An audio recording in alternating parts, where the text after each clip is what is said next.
Greetings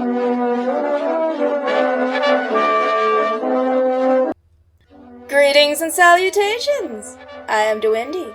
You may have noticed the break in my downloads. I was not feeling too well, but now I'm back and can now officially call myself a plague survivor. I think I should add it to my profile. Today, I am back with some rather fun creepypastas, the kind that teach you how to add a touch more regret into your lives. Summoning pastas. If you enjoy these stories, please tap the like button below and share your appreciation with original contributors back on the creepypasta page. Unfortunately, I could not find the original contributor names for these creepypastas. If you know the contributors' names, please comment below, and I will make appropriate corrections. Now, enjoy!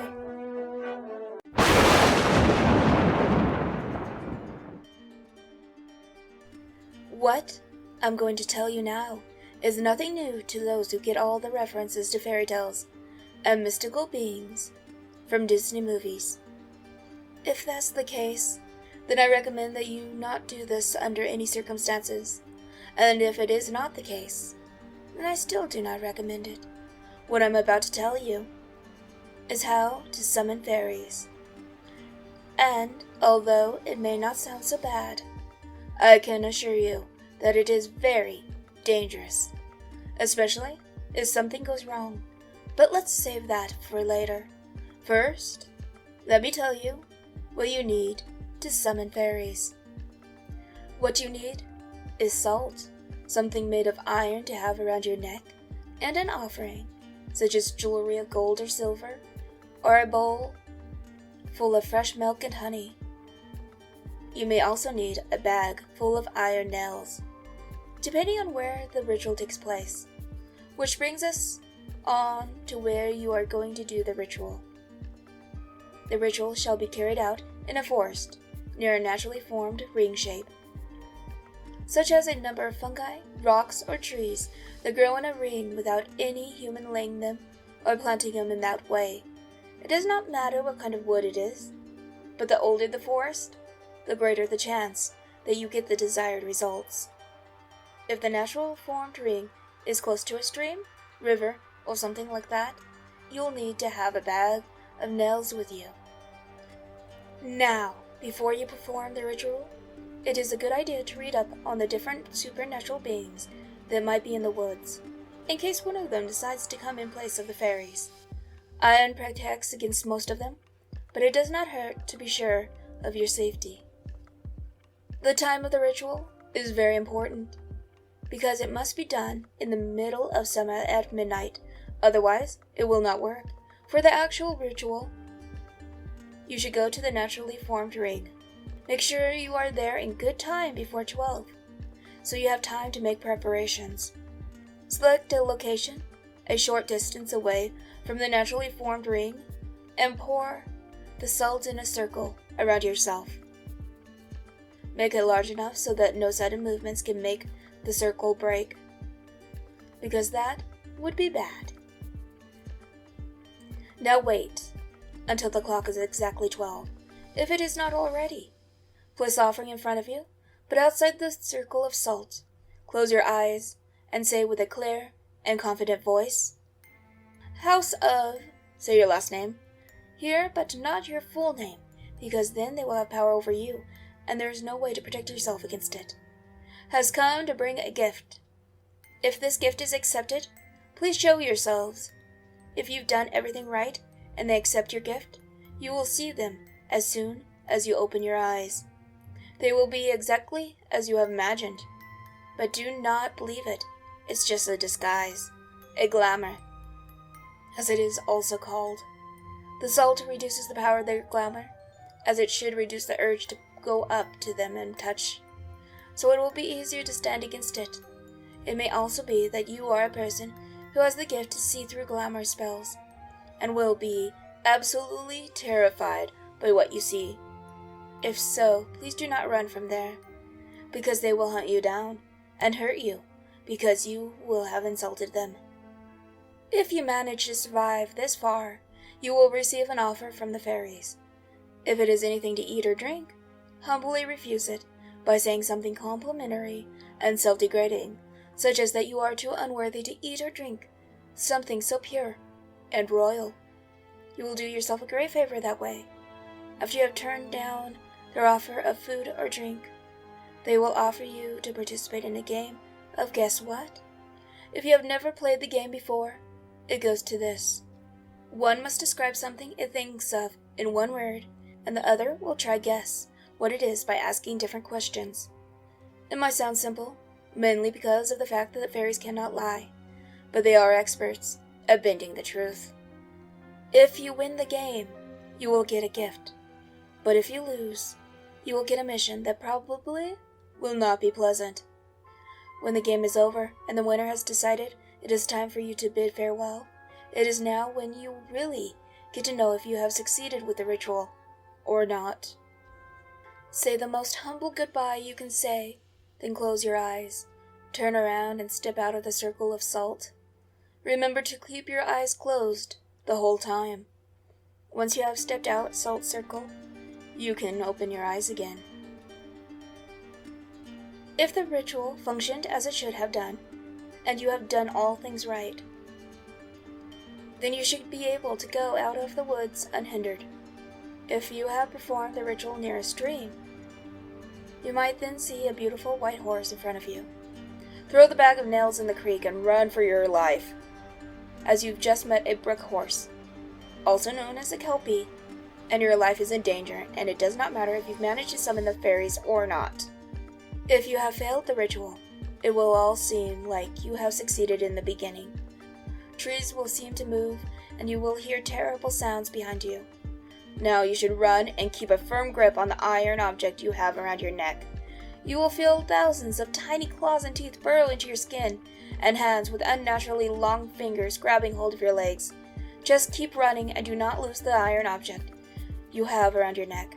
For as long as you have it, you will have a chance to survive. If you drop it, then they will take you to their home, where they will have the most horrible party you have ever imagined, and you will be the main attraction. Your screams of pain and fear. Fairies are not nice, nor friendly creatures. Remember that, and good luck if you decide to summon them.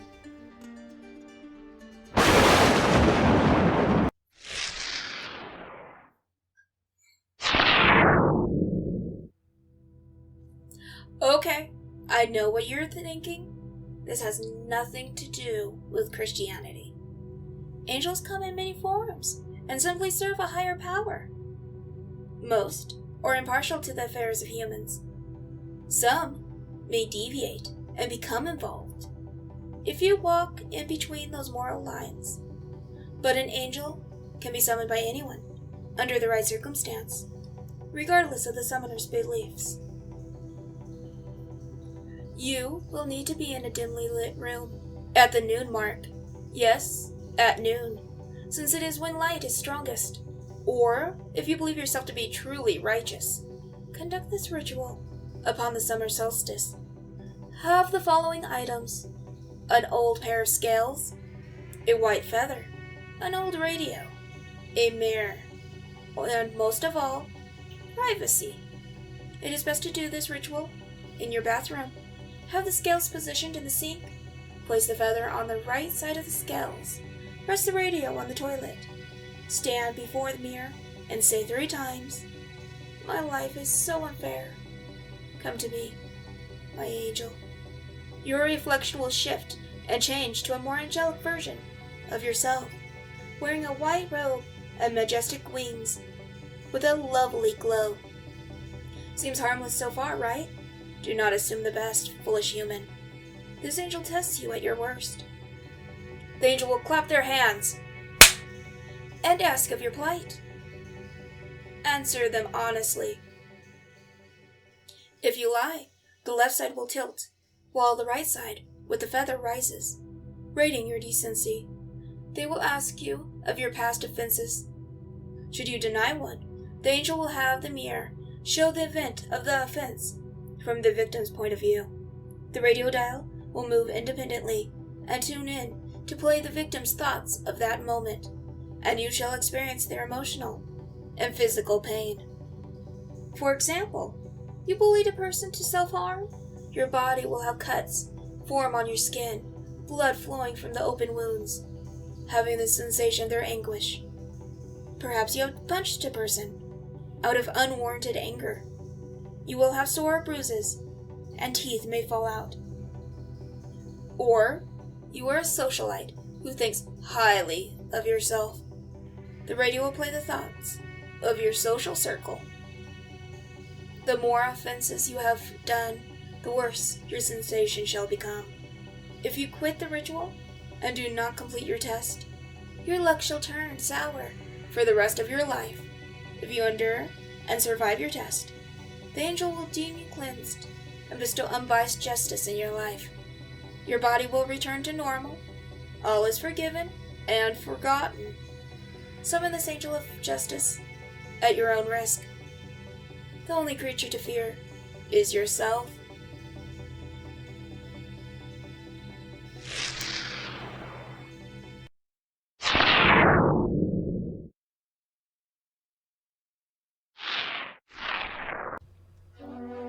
Now, it is time for the palate cleanser.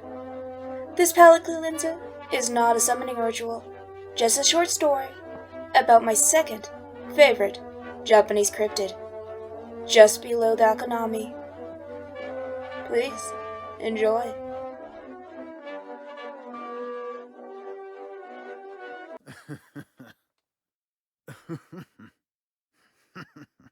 I am Dr. Black, a biologist for a Japanese company. Specifically, I am a botanist who came to Kyoto because I heard about an unusual tree called the Jinminju. Some say it has eyes on the bark, eyes that can actually see you. I went into a nearby forest after sunset.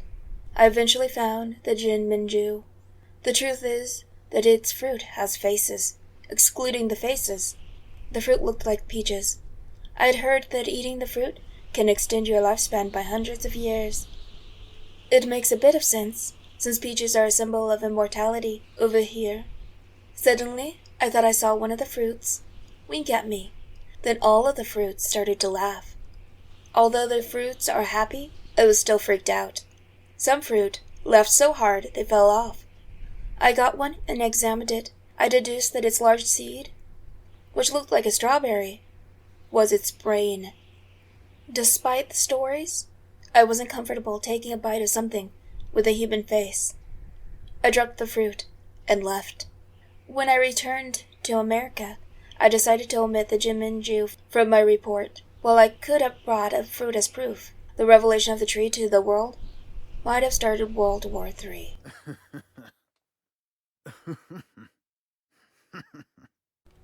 I hope you enjoyed these tales.